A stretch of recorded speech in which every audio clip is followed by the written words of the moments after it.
The rain fell in sheets, pounding against the tinted windows of the black Rolls-Royce as it crept through the city's flooded streets. Neon lights blurred across the glass, streaking red and blue like a half-forgotten dream.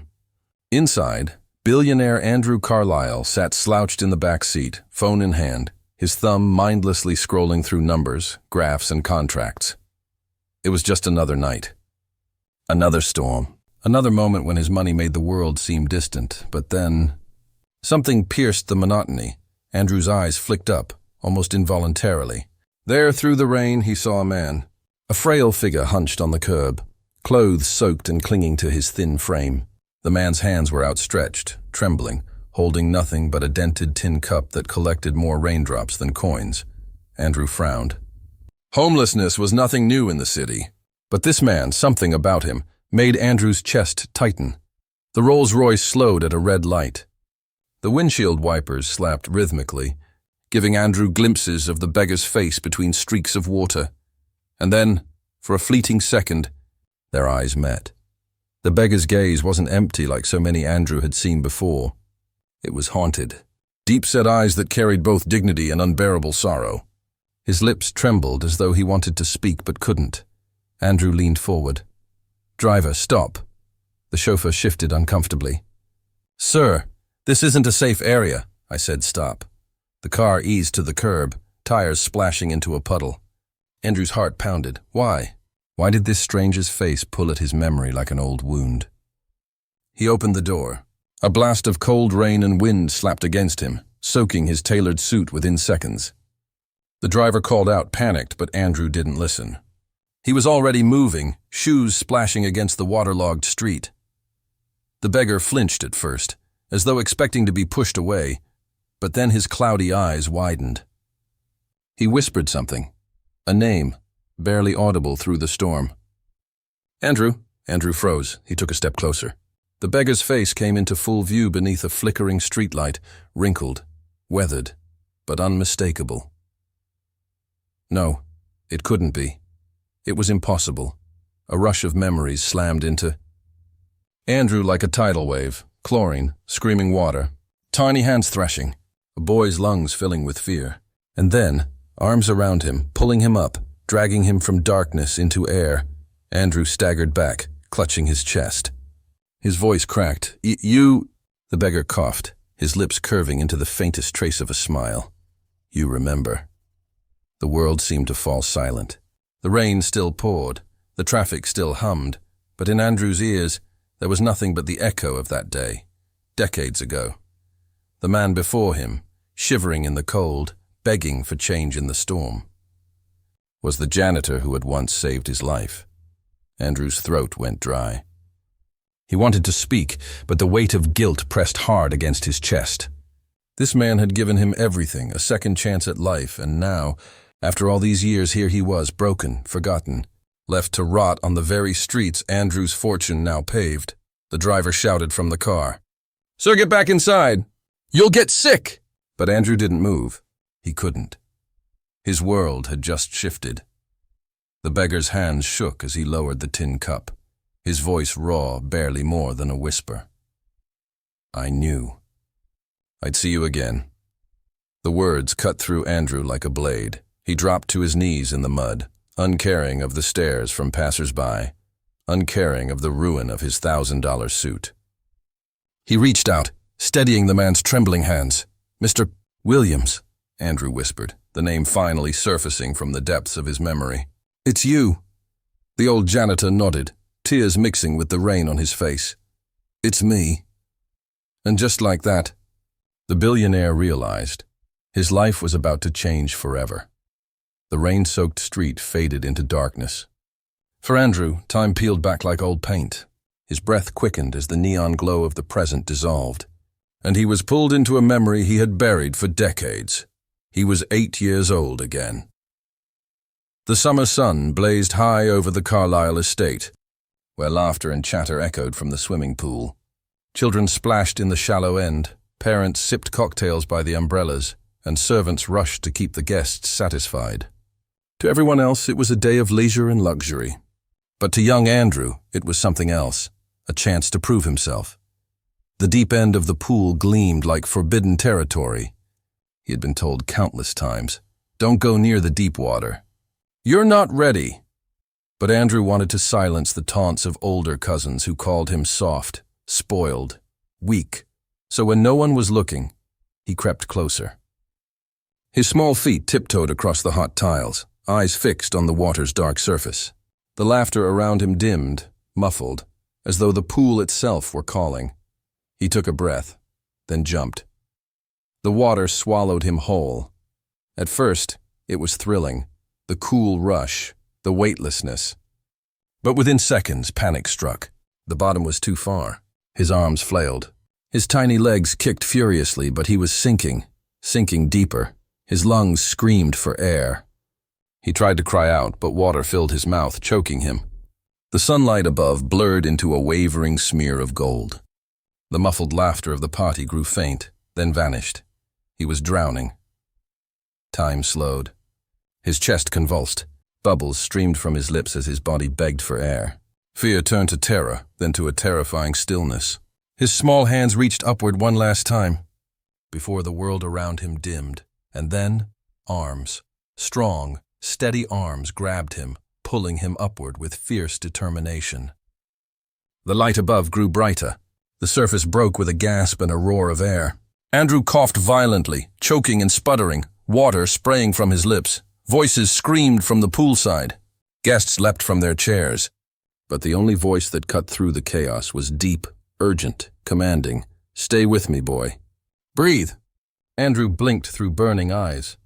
The figure above him was a man in a soaked janitor's uniform, dark-skinned, strong, holding him tightly against his chest. The world around Andrew blurred. But that face, sweat and water dripping down, eyes wide with determination, burned into his memory. The janitor laid him gently on the tiles, pressing on his chest, coaxing the water out. Andrew coughed again, this time pulling in his first full breath of life. Cheers erupted. Relieved sighs washed over the poolside. Parents clapped their hands to their mouths. Children whispered in awe. But Andrew didn't see any of that. He saw only the man who had pulled him from death. The janitor leaned down, his voice trembling between relief and scolding. "You could have died, boy. Don't you ever do that again?" Andrew, still coughing, whispered weakly, "Thank you." The man managed a small, warm smile. He ruffled the boy's wet hair. "You remember this day, Andrew. You remember that life is fragile. And you remember when someone saves you. You never forget." The crowd swarmed around, parents pulling Andrew into their arms, servants rushing for towels. For a moment, the janitor stood in the background, silent, unnoticed. He wasn't invited to the praise or the gratitude. His soaked uniform clung to him, as if reminding him where he stood in their world. Yet Andrew never forgot his face. The flashback blurred again. The sound of splashing water faded into the pounding of rain. The sunlight of summer vanished, replaced by the cold glow of a streetlight. Andrew gasped, pulled back into the present. His eyes locked onto the shivering beggar kneeling before him. The wrinkles, the weary eyes, the broken frame, so different, and yet undeniably the same man. Mr. Williams, the janitor who once saved him from death, and now he was the one drowning. Only this time, it wasn't in water. It was in life. The rain continued to pour, drumming against the cracked pavement like a cruel reminder of time. Andrew's knees sank into the mud as he held Mr. Williams's frail hands, the strength of that once mighty rescuer now reduced to trembling bones and shivers. Andrew's voice cracked. "Mr. Williams, what happened to you?" The old man coughed, his breath shallow, the sound rattling in his chest. His eyes darted away, as though ashamed to let Andrew see the truth. "I didn't think you'd remember," Mr. Williams whispered. "I thought maybe I was just a shadow in your past, a man no one cared to remember." Andrew shook his head fiercely, raindrops mixing with tears he hadn't realized were falling. "You saved my life. How could I ever forget you?" "But why are you here like this?" Begging in the street. "Where is your family?" At that, Mr. Williams flinched. His lips trembled and his shoulders curled as if the weight of the world pressed down on him. "My family." He paused, swallowing hard. "They're gone, Andrew. The fire. It took my wife and little girls. Andrew's chest tightened. He had expected poverty, but not this. An unimaginable loss. Mr. Williams' voice grew hoarse, broken. And after that, everything fell apart. People whispered behind my back. They said maybe it was my fault. Maybe I was cursed. Maybe it was because of the color of my skin. His words hung in the rain-soaked air, bitter and heavy. Andrew clenched his fists. That's not true. None of that is true. But Mr. Williams only gave a hollow laugh. Truth doesn't matter, Andrew. Perception does. Parents at the school started protesting, said they didn't want a black janitor near their children. They claimed I was dangerous, unfit, a reminder of tragedy. They twisted the story, spread lies. And one day, the school let me go. His voice cracked on the last words. He coughed again, each spasm racking his frail body, but he pressed on. I tried, Andrew. I took odd jobs, scrubbed floors, hauled trash, fixed gutters. But everywhere I went, the whispers followed. That's him. The janitor. The man whose family burned. The cursed one. They wouldn't give me a chance. Slowly, doors closed. My savings dried up. And pride? His eyes met Andrew's, glistening with both defiance and despair.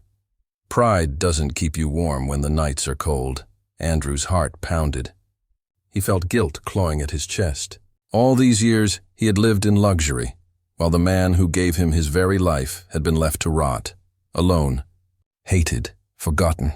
I should have found you sooner, Andrew whispered, his voice trembling with shame. Mr. Williams shook his head gently. You were just a boy. You owed me nothing. Life owes us nothing. I accepted my fate long ago, but Andrew's jaw tightened.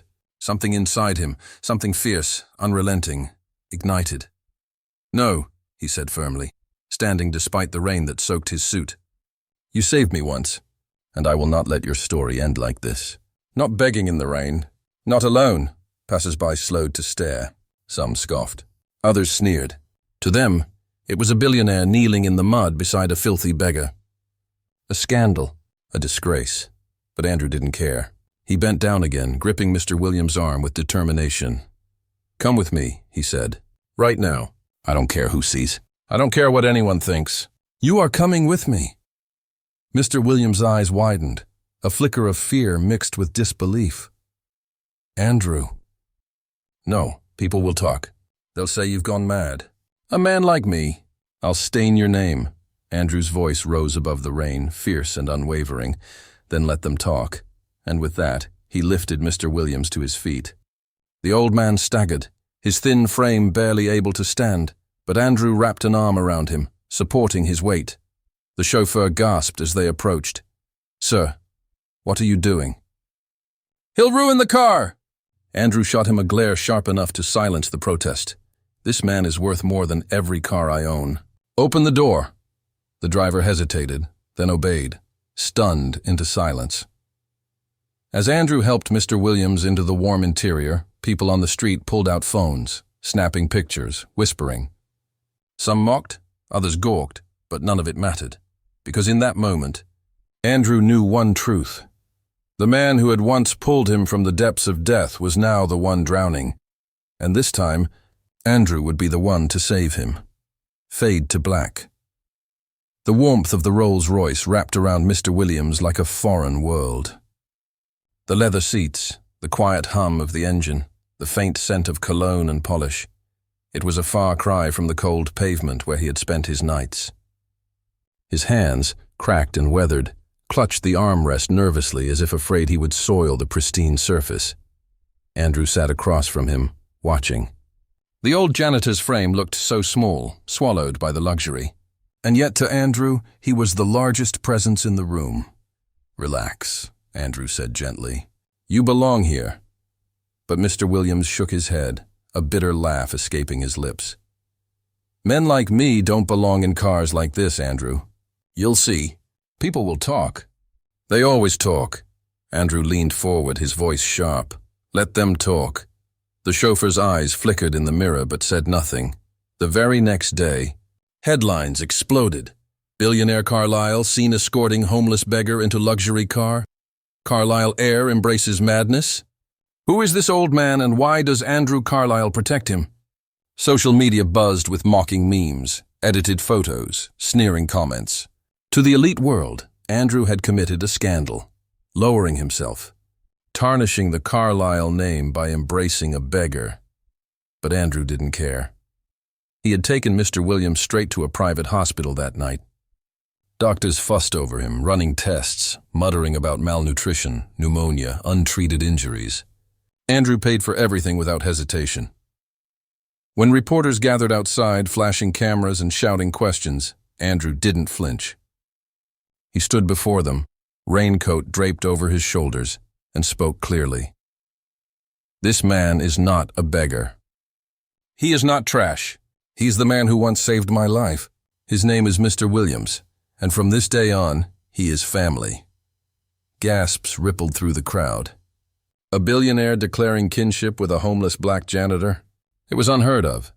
Days turned into weeks. Mr. Williams slowly regained strength under Andrew's care. His cough lessened, his hands steadied, and warmth returned to his cheeks. Andrew gave him new clothes, a room in his mansion, and dignity he hadn't felt in years. Servants whispered at first.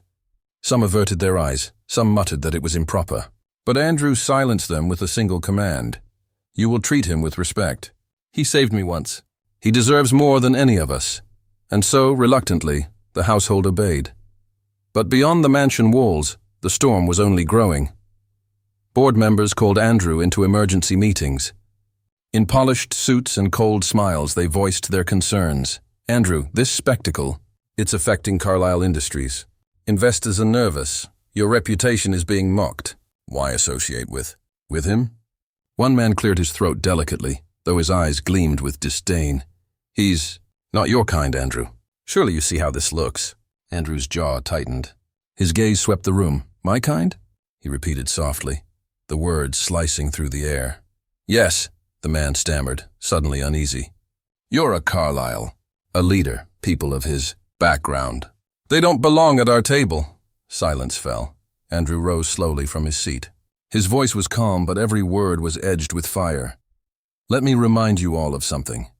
When I was 8 years old, I nearly drowned. And not one of you was there, not one. The man you sneer at, he saved me. Without him, there would be no Carlyle heir, no future leader for this empire.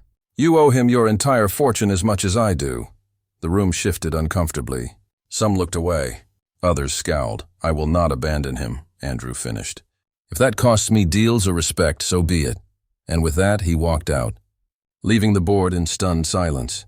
That night, Andrew returned home to find Mr. Williams sitting by the fireplace, wrapped in a blanket, eyes fixed on the flames. You shouldn't fight for me. Andrew, he murmured. They'll destroy you for it. Andrew knelt beside him, his voice firm. You fought for me when I was helpless. Now it's my turn. You are not alone anymore. Not while I still breathe. For the first time in years. Tears streamed down Mr. Williams's cheeks. Not of sorrow, but of gratitude. And in that moment, Andrew knew the battle had only just begun. Because saving Mr. Williams's life wasn't just about food, shelter, or comfort. It was about fighting an entire world determined to erase him. The Carlyle mansion, a place of polished marble floors and echoing halls, had never known the sound of humble laughter. But ever since Mr. Williams had moved in, something shifted. It started small. A quiet smile here, a gentle word there. One morning, Andrew's young daughter tiptoed down the staircase, clutching her broken toy in her hands. The staff had dismissed it as trash. But Mr. Williams knelt on the floor, his weathered fingers working patiently with glue and string until the toy stood whole again. When he placed it back into the little girl's hands, her face lit up with a joy no amount of money could buy. That night, Andrew noticed his daughter at the dinner table clutching the toy to her chest, grinning at Mr. Williams with unspoken gratitude. See? Mr. Williams chuckled softly. Even the broken can be mended if you care enough to try. The words lingered in the room, striking Andrew deeper than he expected. In the weeks that followed, Mr. Williams became more than a guest. He became a teacher. He told Andrew's children's stories, not fairy tales of princes and castles, but folk tales of resilience, of men and women who fought against storms, who found strength in faith and kindness. His voice, deep and rich despite his age, filled the mansion with a warmth money could never replicate. Even the staff, who had once whispered doubts, began to soften. They caught him humming as he helped fold laundry, or offering to polish the old silverware, not out of duty, but habit. His humility was disarming, his gratitude contagious, and for Andrew, it was humbling. He realized how sterile his world had become. Contracts, mergers, acquisitions, all of it paled beside the sight of a man once broken by life, now bringing light to his home. But beneath the laughter and the stories, shadows still clung to Mr. Williams. Sometimes, Andrew would catch him staring at the family portraits along the hall. His eyes would linger on the smiling faces, and his hand would tremble against the frame, as if reaching for ghosts. One evening, Andrew found him sitting alone in the garden, the night air cool against the summer breeze. "Thinking about them?" Andrew asked gently. Mr. Williams didn't look up. "Every day. My wife, my girls. I see them in dreams. I hear their laughter in the wind." Andrew sat beside him. Silence stretched between them, broken only by the rustle of leaves.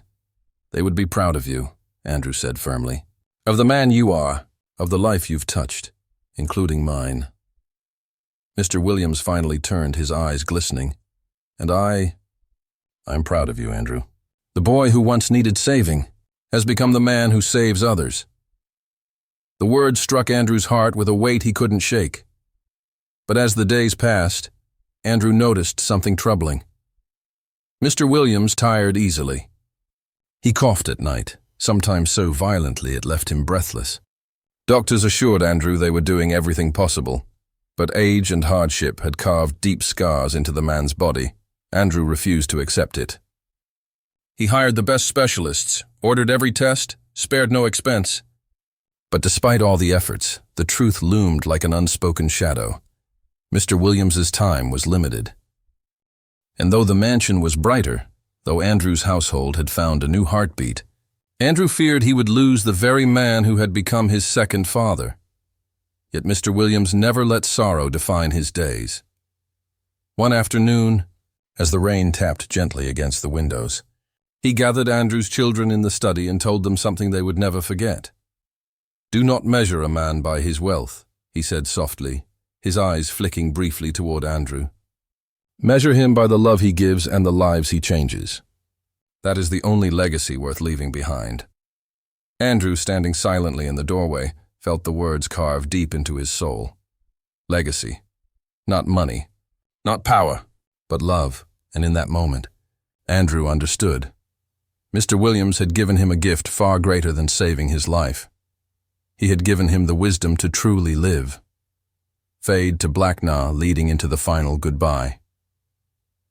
The day came quietly, like a whisper carried on the morning breeze. Andrew awoke to an unusual silence in the Carlisle mansion. The halls, once filled with the gentle hum of Mr. Williams's voice telling stories or the soft shuffle of his footsteps, now felt strangely still. When Andrew entered the guest room, he saw the man who had once saved his life lying peacefully, the rise and fall of his chest faint, his breath shallow. The doctors were already there. "Somber. It won't be long," one of them murmured softly. Andrew's chest tightened. He knelt beside the bed, taking Mr. Williams' fragile hand into his own. "Stay with me," Andrew whispered, his voice cracking. "Just a little longer. I still need you." Mr. Williams's eyes fluttered open, dim yet filled with warmth. His lips curled into a faint smile. "No, Sonny, you don't need me anymore. You've learned what matters." The family gathered around. Andrew's children clutched his hands, their eyes brimming with tears. Even the staff, once indifferent, even dismissive, stood quietly at the door. Their heads bowed, Mr. Williams's voice trembled, but his words were steady. "Remember what I told you, love is the only legacy worth leaving. Carry it forward." And with that, the man who had once been forgotten by the world, who had begged in the rain with no dignity left to his name, exhaled one last time. His hand went limp in Andrew's. The room fell into a silence so heavy it pressed against every heart. Andrew's tears fell freely, but amidst the grief was an unshakable vow. Mr. Williams's story would never be erased again. The funeral drew crowds no one expected.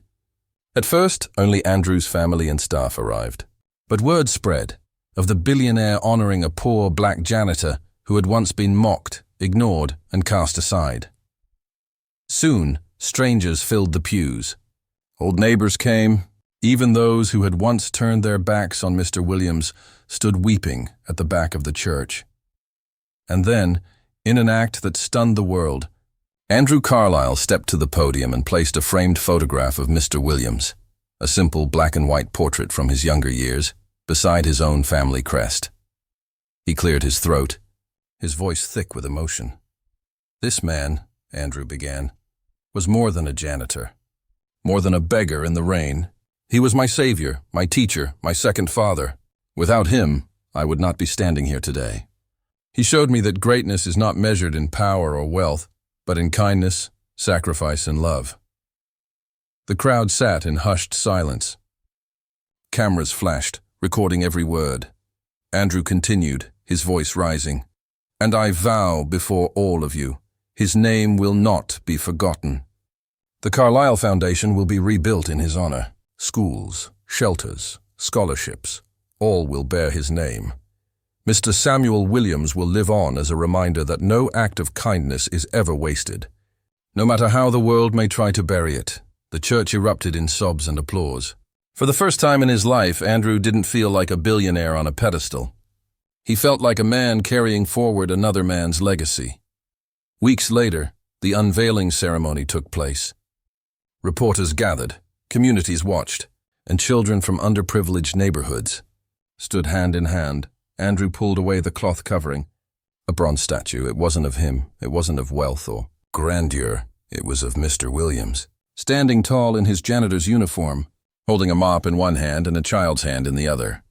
His face was cast upward, strong, defiant, kind. Beneath it, engraved in shining letters, were the words, "The measure of a man is not his wealth, but the love he gives." The crowd erupted into cheers and tears. Even the harshest critics couldn't deny the power of the moment. And somewhere, in the rustle of the leaves, in the echo of children's laughter, Andrew swore he could still hear Mr. Williams's voice, not broken, not forgotten, but immortal.